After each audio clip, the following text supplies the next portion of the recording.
Okay everyone, it was a normal day in the market. उतना कुछ खास आज मार्केट पे हुआ नहीं। हमने लास्ट एनालिसिस वीडियो में कल जो मैंने डिस्कस किया था आप लोगों के साथ कि ये लेवल के ऊपर निकलती हुई मार्केट एक बार कोशिश करेगा ये लेवल के आसपास जाने का। अगर मुझे मोमेंटम मिलता है तो मैं एक बार कूद सकता हूँ ट्रेड पे। अदरवाइज मैं लिक्विडिटी ग्रैब में इंटरेस्टेड रही रहूंगा। हालांकि यहाँ से लिक्विडिटी ग्रैब का ट्रेड बना हुआ होगा, बट मैंने कोई ट्रेड नहीं किया। मेरा आज कोई भी ट्रेड प्रॉपरली हुआ ही नहीं ठीक से, ठीक है। अच्छा, तो मैं उतना इंटरेस्टेड था भी नहीं और मार्केट्स बहुत स्मूथली, बहुत बहुत धीरे धीरे हौले हौले करके अपसाइड की तरफ गया।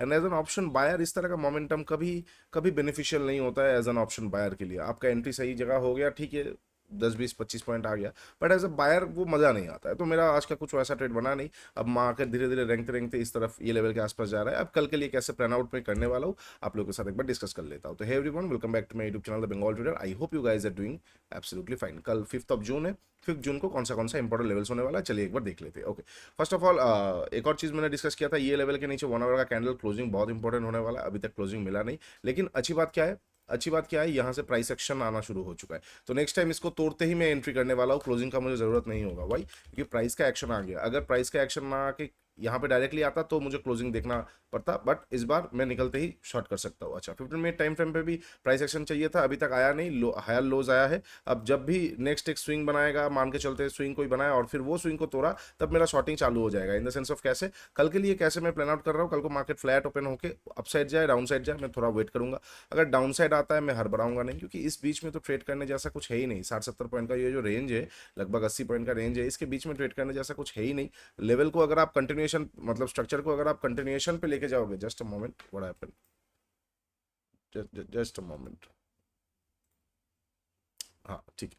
अगर आप स्ट्रक्चर को कंटिन्यूएशन पे लेके जाओगे तो भी उतना मज़ा नहीं आएगा। बहुत सारा फेक चीज़ें आप लोगों को देखने को मिलेगा। तो इन द सेंस ऑफ, अगर कल को मुझे फ्लैट ओपन होता हुआ देखने को मिलता है मार्केट, तो नीचे आएगा मैं वेट करूंगा, ऊपर जाएगा मैं वेट करूंगा। ऊपर जाने के बाद अगर इम्बैलेंस कवर करने के बाद ये लेवल के आसपास से मुझे कोई भी मार्केट में शॉर्ट साइड अपॉर्चुनिटी देखने को मिलता है, मान के चलते ये लेवल के आसपास से मुझे देखने को मिल गया, कोई शूटिंग स्टार कैंडल देखने को मिल सकता है, कोई 15 मिनट सेटअप देखने को मिल सकता है, स्नाइपर देखने को मिल सकता है, एम पैटर्न देखने को मिल सकता है, हेड एंड शोल्डर देखने को मिल सकता है, कुछ भी मिल सकता है। कुछ भी मेरा सेटअप अगर एक्टिवेट होता है, ट्रेडिशनल हो या स्मार्ट हो, मैं यहाँ से शॉर्ट करके थोड़ा ऊपर का स्टॉप लॉस देके ये सारे एरियाज तक एक बार टारगेट लेके चल सकता हूँ, ठीक है। अच्छा, अब मजेदार चीजें क्या होने वाला है, इनकेस अगर मार्केट यहाँ पे जाता है और फिर नीचे की तरफ आता है, तो एक बार में तो इतना तक तो नहीं आएगा, ऑब्वियसली नहीं आएगा। तो कहीं ना कहीं तो उसको वो बाउंस लेना पड़ेगा। अब वो जहां से भी बाउंस लेगा वो बन जाएगा एक नया लोअर हाइस, हायर लोस, ठीक है, माफ कीजिएगा, सॉरी, एक नया हायर लॉस।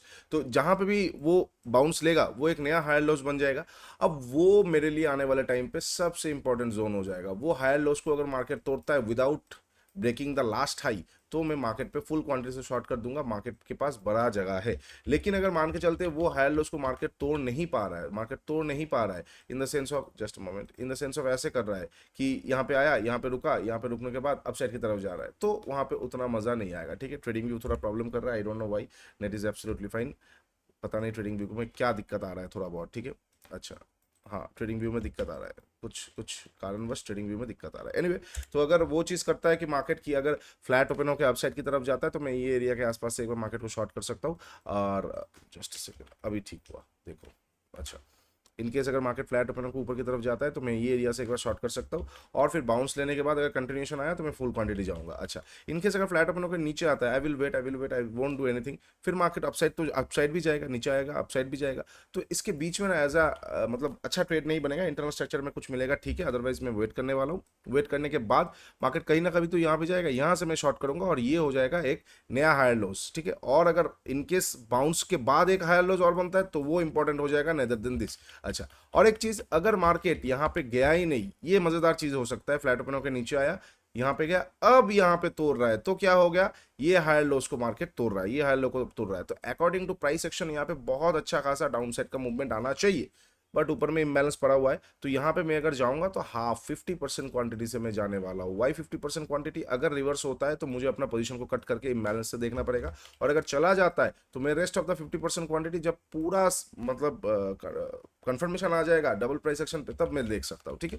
अच्छा, ये हो जाएगा फ्लैट ओपन को ऊपर और नीचे का। अब अगर मार्केट गैप अप और गैप डाउन ओपन होता है, अगर गैप अप ओपन होता है कहाँ पे, ये एरिया के आसपास अगर ओपन होता है, काइंड ऑफ 600 20 के आसपास क्लोजिंग दिया है, तो यहाँ से लेके लगभग लगभग ये एरिया के आसपास अगर ओपन होता है मार्केट, गैप अप ये एरिया के आसपास ओपन होता है, तो मैं शॉर्ट करने के बारे में सोच सकता हूँ आफ्टर एक्टिवेशन ऑफ सेटअप। इसके ऊपर होगा तो ये वॉइड है, तो मैं ये वाले एरिया के आसपास से मार्केट को एक बार शॉर्ट कर सकता हूँ, बिकॉज ये वाले एरिया के आसपास kind of lower time frame हो, हायर टाइम फ्रेम हो, यहाँ से एक बार शॉर्ट करने जैसा लायक एक जोन है, ट्रेडिशनल हो, स्मार्ट हो, एक अच्छा खासा जोन मुझे दिख रहा है, तो मैं ये जोन से एक बार देख सकता हूँ। तो मेरे लिए सबसे इंपॉर्टेंट तो जोन अपसाइड के लिए होने वाला है ना, वो ये दो होने वाला है, ठीक है, वो ये दो जोन होने वाला है, और डाउन साइड के लिए ये दो जोन होने वाला है, ठीक है। इसके बीच में उतना खास मजा नहीं आएगा जो जिसका रिजल्ट आपको आज ही देखने को मिल रहा है, ठीक है।